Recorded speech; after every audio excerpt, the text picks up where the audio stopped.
Tonight we are hearing from the two student body presidents at Evergreen High School as they share their experiences for the first time, alongside parents who rushed to the school last Wednesday.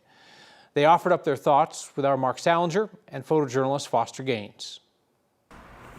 Tell me what this week has been like for you in Evergreen. Yeah, it is the hardest week of a lot of our lives. You just don't know how to feel about it because it just feels so unreal and terrible. Surreal in a really horrible, nightmarish way. I tell them I love them and they tell me they love me every day whenever they're off to school because I always have that fear. And I hate that they have to have that fear. Not just Evergreen High School, but every school in the U.S.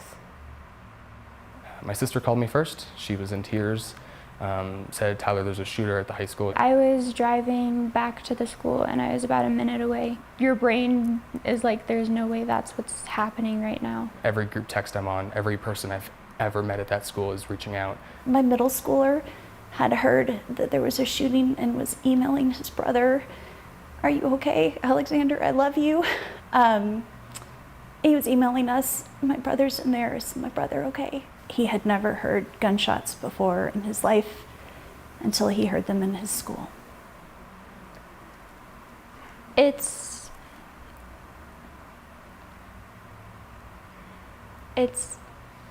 sorry. It's really scary, honestly.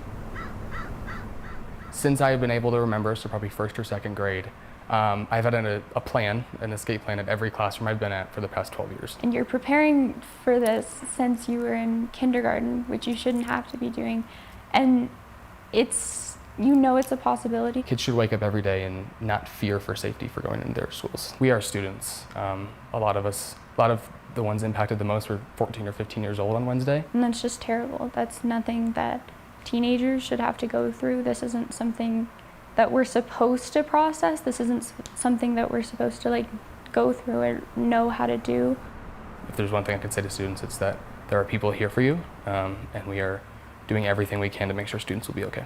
We're just doing everything we can to make the kids feel safe and feel loved and just feel some sort of sense of normalcy, but I don't know if that's even possible. But right now, there are students hurting, there are staff hurting, and the only way to get to a place where we all feel safe and secure and emotionally stable is through love.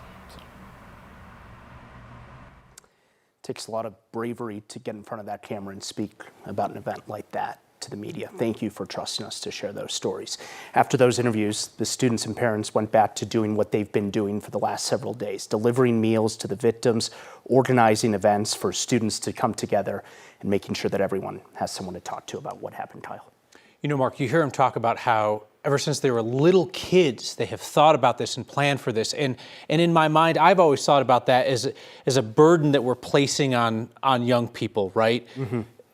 It is both a burden and, based on what sheriff's investigators are telling us, that saved lives, that so many people were so prepared in that moment to spring into action. Unfortunately, needing to put all of those years of preparation. I mean, you hear Tyler talk about that for the last 12 years, he's walked into a classroom and said, okay, if the worst thing were to happen, where do I go? And that's what all those lockdown drills prepare everybody to do.